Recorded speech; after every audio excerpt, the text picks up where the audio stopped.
Les forces armées nationales ont commémoré ce jour anniversaire par une cérémonie solennelle présidée par le chef suprême des armées. La venue de l'indépendance, comme chaque année, a été pendant près de 3 heures d'horloge, témoin de distinctions honorifiques, de défilés divers, mais aussi d'engagements fermes. Vous l'entendrez dans cette édition, les autorités ont tour à tour défendu l'idée du renforcement des liens entre armée et nation. Un lien qui se doit d'être renforcé également en Libye, où le Parlement a approuvé le nouveau gouvernement de coalition. Un gouvernement composé de libéraux et d'islamistes et qui entend mettre l'accent sur la constitution d'une armée et d'une police nationale. Mesdames, Messieurs, bonjour et bienvenue à tous à cette édition du 13h15 sur la télévision du Burkina. Avant de revenir sur la cérémonie solennelle qui a eu lieu donc ce matin à Ouagadougou, vous avez été témoin peut-être depuis quelques jours des festivités marquant l'anniversaire de l'armée et se déroulant à Ouagadougou, mais aussi dans plusieurs autres villes du pays. Et le sport n'était pas en reste puisque la finale de la Coupe de l'armée en football s'est jouée hier au stade municipal. Enlevé de rideaux, un match a opposé les officiers généraux de l'armée aux membres du gouvernement qui se sont inclinés 2-3. Retour sur la rencontre avec Jérôme Tiendrebego. Ils ont contribué à leur manière à donner plus de coloration à la finale de la Coupe du ministre de la Défense et des anciens combattants. Membres du gouvernement contre officiers supérieurs de l'armée, les spectateurs ne se sont pas ennuyés dans les tribunes. Mené 3-0 à la pause, le gouvernement se ressaisit et réduit le score à 3-2 sous les ordres d'un arbitre d'un soir. Pour moi, c'est un réel plaisir d'avoir pu arbitrer cette rencontre. Les joueurs n'ont pas démérité, mais il leur faut encore un peu d'entraînement pour être au top niveau. Le score de 3-2 n'est qu'une bataille perdue par gouvernement FC. Je crois que c'est très encourageant pour nous. Si on a pu avoir ce score-là sans entraînement et sans conditions physiques, c'est qu'on peut faire mieux. Donc la prochaine fois, vous promettez? Nous promettons de vous arracher la victoire la prochaine fois. Les officiers, eux, entendent remporter la bataille et la guerre avec. Il faut dire que l'adversaire a eu beaucoup de difficultés, mais notre équipe était vraiment de taille. C'est une équipe imbattable et nous les invitons pour le match retour qui aura lieu certainement très bientôt. Une chose est certaine, le public ne se fera pas prier pour être témoin de ce match retour. La Coupe du ministre de la Défense et des anciens combattants est venue couronner la finale de la Coupe des armées et elle a été remportée par la Gendarmerie nationale à l'épreuve des tirs au but. L'équipe victorieuse était opposée à celle de la douane. Le résumé avec Jérôme Tiendrebego. Carton plein pour l'équipe de la Gendarmerie nationale qui prend le dessus sur une équipe des douanes ayant laissé l'essentiel de ses forces dans 90 minutes de confrontation stérile qu'elle avait pourtant bien entamée. La douane n'a pas su tirer profit de sa domination en première période. Passé l'orage, les gendarmes assiègent le camp des jaunes et bleus sans réussite non plus. C'est finalement au tir au but que Wenpanga Bruno Paul Nikiéman et ses camarades s'imposent par 4 tirs à 1. La douane se console avec la médaille d'argent. La gendarmerie nationale, elle, s'est parée d'or et s'est adjugée le trophée du ministre de la Défense et des anciens combattants remis en main propre par le chef de l'État. Et le chef de l'État qui a présidé la finale de la Coupe de l'armée a salué l'engagement de toutes les équipes participantes. Au micro de Jérôme Tiendrebego, il insiste par ailleurs sur le renforcement des liens armée-nation, mais aussi des liens entre les armées elles-mêmes. Il faut féliciter l'équipe de gendarmerie qui a été très entreprenante. On l'a vu beaucoup dans cette deuxième mi-temps que j'ai suivi à l'attaque, toujours à l'attaque. Et je pense que même si elle a démérité sur le terrain de jeu, je pense qu'au niveau des tirs au but, la chance a souri à cette équipe. Je pense que pour avoir fait 0-0 avec la douane, il faut aussi féliciter la douane qui a eu une équipe très dynamique, qui a manqué peut-être de souffle pour la deuxième mi-temps. Une armée, c'est d'abord une partie de la nation, c'est un corps de la nation. Et il faut qu'à travers les activités, qu'elles soient sportives ou les activités de la vie quotidienne, les armées soient complètement engagées avec la nation dans tout ce qui constitue pour cette nation à la fois des épreuves, des moments aussi de joie, de travail, car c'est cette solidité qui fait qu'une nation dans sa globalité peut faire face à toutes les épreuves de sa vie. Et c'est une actualité nationale fortement marquée par les festivités des Forces armées nationales. Et pour cause, ce 1er novembre marque le 52e anniversaire de l'armée burkinabé. Renforcer les liens armée-nation, c'est sous ce thème que se sont déroulées toutes les activités commémoratives de cet anniversaire. Et aujourd'hui, sur l'avenue de l'Indépendance, l'émotion a été vive. Des images qui parlent d'elles-mêmes, vous avez pu le suivre en direct sur nos antennes. Retour sur l'événement dans ses grandes lignes avec Adama Koulibaly. Cela fait plus d'un demi-siècle que les forces armées nationales burkinabées ont été mises en place pour assurer la défense de la patrie et les intérêts supérieurs de la nation. La célébration de cet anniversaire en cette année 2012 est placée sous le sceau de la collaboration armée-nation. Dans son adresse livrée par le ministre de l'administration territoriale, de la décentralisation et de la sécurité, le président du FASO, chef suprême des forces armées nationales, a salué la mobilisation de civils et de militaires, confirmant le lien entre armée et nation. La commémoration du 52e anniversaire de nos forces armées sous le thème « Pour le renforcement des liens armée-nation » nous invite à continuer d'œuvrer au renforcement de l'intégration entre les forces armées et l'ensemble des composants de notre société. Les armées défendent l'intégrité du territoire, les institutions de la République et veillent à la protection des citoyens qui, en retour, consentent des sacrifices pour leur équipement et leur formation en vue d'une opérationnalité toujours plus grande. C'est pourquoi les événements survenus dans notre pays en 2011 et au cours desquels une minorité d'éléments s'est illustrée négativement par des comportements contraires à la discipline et à l'éthique militaire interpellent le commandement sur la nécessité d'une mise à jour permanente des programmes et l'introduction de nouveaux modules de formation intégrant l'instruction civique, la promotion de la dignité humaine ainsi que la création d'espaces d'écoute et de concertation à même d'inscrire l'armée nationale dans une dynamique de progrès et d'adaptation à l'évolution de la société. Plus d'une 80aine de médailles, dont celles d'honneur militaire, des sapeurs-pompiers ou commémoratives, ont été décernées à des militaires et civils qui se sont distingués par la qualité de leur service. C'est un sentiment de joie et puis un sentiment aussi de satisfaction pour la décoration que la Brigade nationale des sapeurs-pompiers a bien voulu nous décerner. Donc vraiment la fête est complète pour nous. Et on a assisté à un merveilleux défilé. C'est un grand honneur pour moi et vraiment un privilège de pouvoir être décoré par les plus hautes autorités de mon pays. J'ai eu le privilège d'être envoyé en mission à l'étranger et à un poste privilégié que le Burkina a au Darfour. Il s'agit du poste d'adjoint au chef des opérations pour la mission. Et nous avons pu, grâce au soutien de nos aînés, accomplir, mener à bien notre mission et pouvoir revenir en bonne santé. Je dédie cette décoration à mes chefs militaires et en tout cas également à toute ma famille. Je remercie vivement la hiérarchie militaire de m'avoir honoré. C'est une invite à persévérer et à mieux faire davantage. C'est l'armée de terre qui a ouvert le moment tant attendu de cette cérémonie, la parade militaire, orchestrée par 1500 militaires et paramilitaires.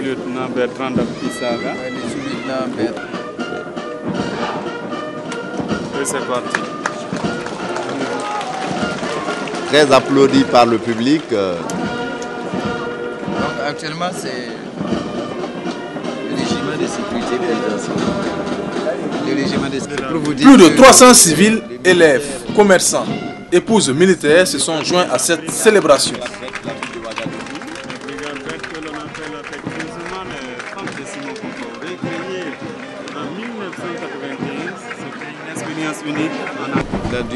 L'escorte d'honneur et l'unité motorisée ont bouclé la marche de la célébration annuelle phare des Bidas du Faso. Les figures.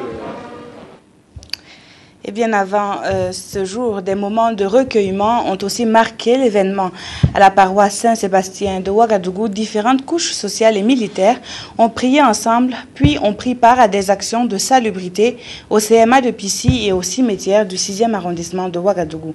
Le point avec Sié Sylvestre Da. À la paroisse Saint-Sébastien de Ouagadougou, du nom du saint patron des forces de défense et de sécurité du Burkina, toutes les composantes et toutes les catégories de l'armée se sont réunies ce dimanche 28 octobre autour de Monseigneur Prosper Kontiobo, évêque de Tenkodogo, pour rendre grâce à Dieu pour les 52 ans d'existence de l'armée burkinabé. Chants, liturgie et actions de grâce ont été les temps forts de cette célébration eucharistique. Militaires, paramilitaires ont prié pour une armée plus unie, toujours républicaine, garante de la sécurité de la nation et bâtisseur de la paix et de la cohésion sociale, avec pour socle la foi en Dieu. En vous laissant guider par la sagesse en haut, vous devenez signe vivant de la présence de nécessité dans le monde. La nation est une unité, un corps à plusieurs membres. Et vous, militaires et paramilitaires, vous êtes composants de ce corps. Tout comme les autres composantes, chacun selon sa tâche. Travailler pour le bien du corps, pour le bien de la nation. La messe terminée, les hommes de tenue se sont retrouvés au CMA de Pissy pour une action de salubrité. Aidés de certaines associations de la commune de Ouagadougou telles que la Brigade Verte et armés de pioches, de machettes ou encore de balais, ils ont donné à l'établissement sanitaire un visage plus sain, reluisant et agréable. Question d'apporter du réconfort aux malades de cet établissement hospitalier. Et cette œuvre ce matin contribuera à améliorer l'accueil de notre formation sanitaire et l'accueil en fait constitue la première étape de prise en charge du malade. Après le serment de Pissy, cap est mis sur le cimetière municipal du 6e arrondissement de Ouagadougou. Là, militaires, paramilitaires et civils, ensemble ont débarrassé les sépultures des zèbres, des arbustes et autres détritus qui encombraient les lieux. La population civile, les membres des associations, vraiment sont aux côtés de nos forces armées. Donc l'ambiance est vraiment presque festive, entre guillemets. Donc ça contribue également à réduire le fossé, l'écart vraiment qui séparait nos forces armées vraiment aux populations civiles. Toutes ces activités ont été des occasions de rapprochement entre militaires, paramilitaires et civils. Une manière de traduire en actes concrets le thème du 52e anniversaire des forces armées nationales intitulé « Renforcement des liens entre armées et nations ». Nous avons voulu donc effacer toute la mauvaise image qui a été donnée à notre armée en 2011. C'est pourquoi nous sommes avec nos populations et nous voulons donc les accompagner à tous les niveaux. Les activités commémoratives du 52e anniversaire des Forces armées nationales ont débuté le 24 octobre et les activités au programme, selon le président du comité d'organisation, l'intendant Poko, visent à rapprocher les hommes de tenue des populations. Une volonté aussi des autorités militaires de rompre avec le passé douloureux qui a affecté toute l'armée du Burkina Faso. À Bobo Dioulasso également, des prières ont accompagné la célébration de la fête de l'armée. Au temple Siloé du camp militaire Ouezin Koulibaly, fidèles et célébrants ont prié pour la paix au Burkina et au Mali. Sanoua Christine Koulibaly. Des pas de danse, des chants et des invocations pour rendre grâce au Tout-Puissant pour les 52 bougies de l'armée burkinabé. Une armée qui a certainement traversé de nombreuses épreuves qui, selon l'aumônier Salomon Tibiri, n'ont fait que la fortifier et raffermir son attachement à la nation. Un lien que la Grande Muette entend consolider à travers ce 52e anniversaire. Nous avons estimé qu'après 52 ans, il était tout à fait normal que nous puissions nous arrêter pour dire merci au Seigneur pour tout ce qu'il a fait pour nous, pour notre armée, pour les autorités, ainsi de suite. Comme vous l'avez aussi bien remarqué au niveau du thème, c'est le renforcement des liens armée-nation. Donc notre maître mot, c'est surtout ce lien-là pour nous permettre de vivre en harmonie avec notre population et que notre armée soit une armée véritablement républicaine au service de notre nation. Nous voulons dire merci à Dieu, puisque c'est lui notre créateur, c'est lui qui nous a fait. Et nous croyons qu'en tout, c'est lui qui a intervenu pour que nous parvenions, n'est-ce pas, à ces jours où nous pouvons nous arrêter pour lui dire merci. Donc c'est une action de grâce, c'est une reconnaissance à Dieu qui est tout puissant et qui dit, n'est-ce pas, merci, encore demande une seconde fois. Et pour une seconde fois, l'on a prié pour la paix à Sia et au Burkina Faso. Je me réjouis d'être associé à cette grande prière qui a été élevée ce matin en faveur de la paix, afin que Dieu Tout-Puissant étende toujours sa main protectrice sur notre armée qui est notre bouclier. Tant que cette armée se porte bien, tant qu'elle est rassurée, tant qu'elle est protégée, elle bénéficie de la grâce de Dieu, nous pouvons également être tranquilles. Et comme le recommande la sagesse africaine, que si la case de ton voisin brûle, il faut se dépêcher pour éteindre l'incendie. La République sœur du Mali n'a pas été oubliée au cours de cette messe d'action de grâce. Fidèles chrétiens, autorités administratives et militaires ont tous prié afin que la paix revienne dans ce pays. Bonne fête donc à l'armée nationale. Autre chose à présent avec cette journée organisée par le ministère de l'administration territoriale, de la décentralisation et de la sécurité pour mieux promouvoir la notion et le processus même de décentralisation. Et pour faciliter l'appropriation de la notion par les populations concernées, le département ministériel cible la sensibilisation sur ses directeurs en charge de l'information et de la communication. Les précisions dans ce reportage de Oumou Sissé et Abdoul Rasmanezongo. L'appropriation du processus de la décentralisation par les populations passe également par la communication, et celle-ci ne peut se faire sans l'appui des professionnels. Pour faciliter sa mise en œuvre, une journée de sensibilisation et d'information a été organisée à l'endroit des différents directeurs de communication et de la presse ministérielle et ceux des institutions. L'intérêt donc c'est pour pouvoir donner l'essentiel des outils, sensibiliser la population à travers justement les presses, les médias au phénomène de décentralisation qui est un processus qui de plus en plus prend de l'ampleur. Le ministère de l'administration territoriale, de la décentralisation et de la sécurité, en tant que ministère de tutelle, confie un grand rôle à ses hommes et femmes, celui de favoriser la promotion de la décentralisation en facilitant sa compréhension et son appropriation par les populations à la base. Leurs conséquences sur l'environnement font très souvent l'objet de critiques. C'est pourquoi le ministère de l'Environnement sensibilise sur l'impact des exploitations minières. Une rencontre a ainsi été organisée pour mieux outiller les cellules environnementales dans l'exercice de leur mission. Pélagie Bempanome Sawadogo pour le compte-rendu.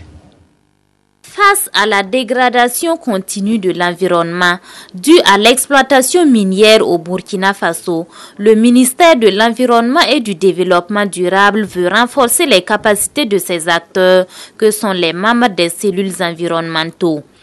Issus des différents ministères, des régions administratives, des entreprises publiques et privées, ces acteurs seront informés et sensibilisés sur le processus de l'exploitation de l'or et sur la problématique environnementale des activités minières. Je leur ai dit qu'il y avait les critères et indicateurs du développement durable que nous avions élaborés au ministère cette année et qui sont à leur disposition. Je leur ai dit que nous avions maintenant élaboré une politique de développement durable assortie d'une loi et nous avons aussi un document portant sur les modes de production et de consommation durable. L'ensemble de tous ces documents devraient leur servir de référentiel pour pouvoir faire en sorte qu'on puisse croître, qu'on puisse accélérer notre croissance tout en tenant compte du développement durable. Ils seront également formés sur les stratégies à mettre en œuvre pour une meilleure protection de l'environnement. On dénombre actuellement 28 cellules environnementales, ministérielles et régionales et cette session de formation devrait permettre d'assurer leur participation à l'éducation environnementale de la population et de prendre en compte les principes du développement durable dans les plans de développement de notre pays. Lors d'une visite effectuée en juillet dernier à la RTB2 des Hauts-Bassins, le Premier ministre s'était ému des conditions de vie des agents et surtout du manque de moyens techniques évoqués. C'est pourquoi Luc Adolphe Tiao a fait don la semaine dernière d'une caméra haute définition. Un geste apprécié par le personnel de la station télé qui entend persévérer dans le travail. Adissa Lucientoui. Une caméra HD professionnelle numérique avec les accessoires au complet. C'est le don du chef du gouvernement à la RTB2 Télé. Ce don est le symbole d'une promesse tenue en juillet dernier par le Premier ministre Luc Adolphe Thiaw lors de sa visite. Il a constaté les conditions dans lesquelles la télévision de Bobo fonctionne. Et comme vous connaissez, c'est quelqu'un vraiment qui est très sensible. Voilà pourquoi il a dû dire sur place et en tenant qu'il s'engageait à offrir, n'est-ce pas, un matériel de travail à la télévision de Bobo. Maintenant, le message qu'il fait, bon, c'est vraiment inviter les uns et les autres à travailler en toute conscience. Ce joyau a été accueilli comme du pain béni et apprécié à sa juste valeur. Je suis la personne la plus heureuse. Et en n'oubliant pas les premières des autorités et du ministère de la Communication qui en ce moment aussi manifestent leur joie avec moi pour ce don venant de son Excellence, Monsieur le Premier ministre.